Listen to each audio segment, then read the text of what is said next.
So I'm going to throw this at you. What were the most challenging parts to write? What were the most enjoyable parts to write?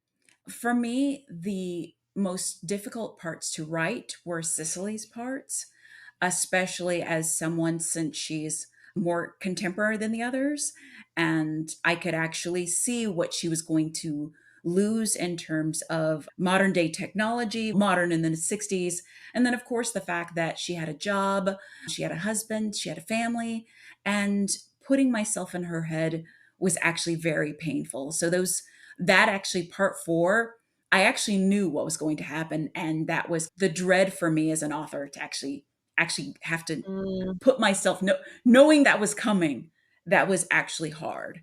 But I would say the part where I had the most fun and I enjoyed it the most was definitely Sabrina and Luke's part. I really had fun. I really enjoyed the American Revolution, and to actually get a chance to really see what my ancestor, what Amy Bowles Farrell's life was like. It was just, I absolutely loved it. I loved exploring Charlottesville. I loved going deeper with what their day to day. What was yeah. it like to do embroidery? It sounds so simple, but for me, that simplicity was cool. And so, of course, non spoil, not going to offer any spoilers, but I really loved the way the events unfold between the dynamics of the relationship between Luke and Brie.